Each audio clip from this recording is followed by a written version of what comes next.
Bismillahirrahmanirrahim. Assalamualaikum warahmatullahi wabarakatuh. Alhamdulillahirabbil alamin. Wassalatu wassalamu ala sayyidina Muhammadin wa ala alihi wa sahbihi ajma'in, amma ba'du. Saudara yang dimuliakan Allah, sekarang kita membahas tentang hukum dan pengertian kurban. Dalil kurban adalah yang pertama firman Allah Subhanahu wa taala terdapat pada surah Al-Kautsar ayat 2. Fashalli li rabbika wanhar. Maka laksanakanlah salat karena Tuhanmu dan berkurbanlah. Para ulama menjelaskan maksud salat di situ adalah salat Idul Adha. Dan kata wanhar di situ adalah menyembelih hewan kurban. Dalil yang kedua terdapat pada hadis riwayat Imam At-Tirmidzi, diterima dari istri Rasulullah sallallahu alaihi wasallam Ummul Mukminin Aisyah radhiyallahu anha.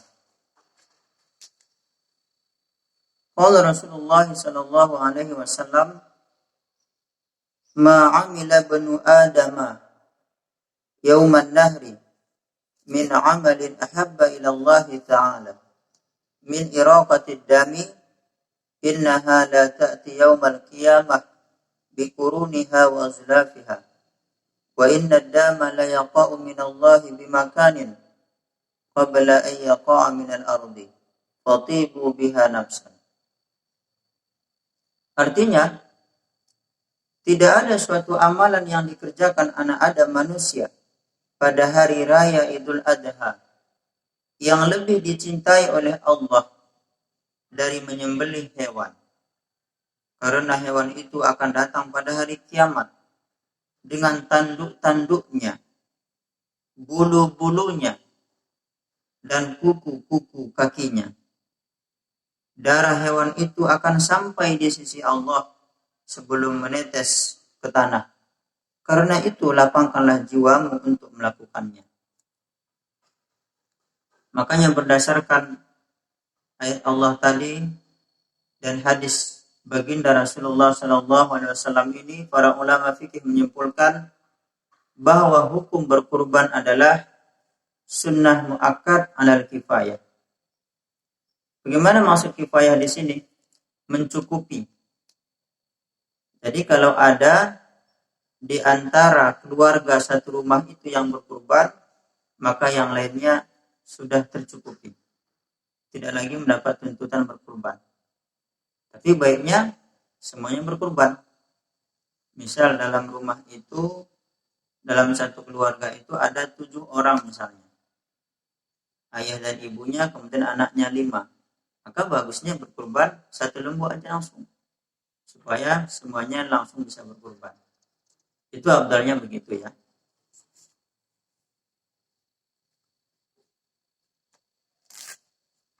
Jadi secara asal hukum berkurban itu sunnah muakkadah.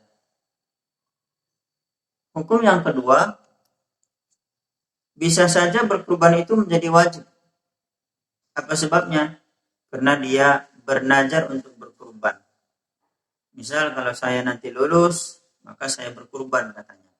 Maka hukum berkurban bagi dia bukan lagi sunnah muakkad tapi menjadi wajib. Dan hukum berkurban bagi baginda Rasulullah sallallahu alaihi wasallam adalah wajib.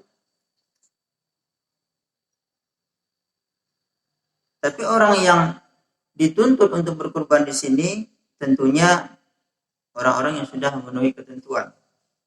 Yang pertama adalah muslim, yang kedua berakal, yang ketiga baligh, yang keempat merdeka, yang kelima adalah al-mustati', mampu untuk berkurban.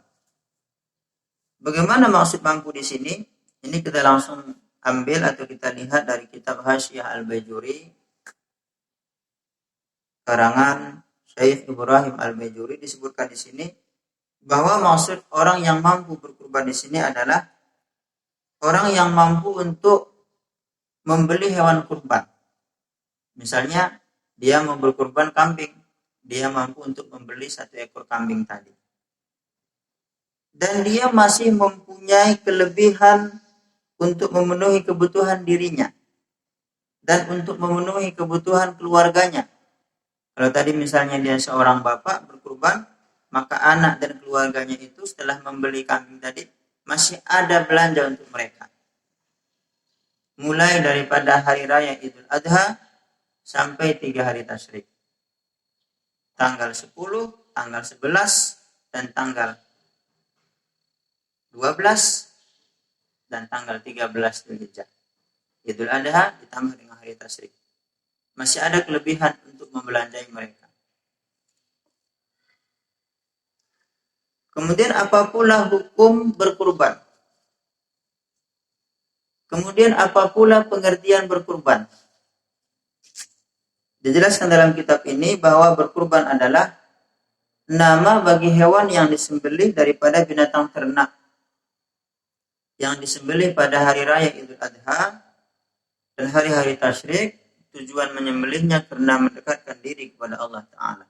Maka dari ketentuan ini bisa kita simpulkan bahwa kurban itu ada 3 ketentuannya. Jadi dari pengertian kurban tadi bisa kita simpulkan ada 3 ketentuan kurban agar dia disebut dengan ibadah kurban.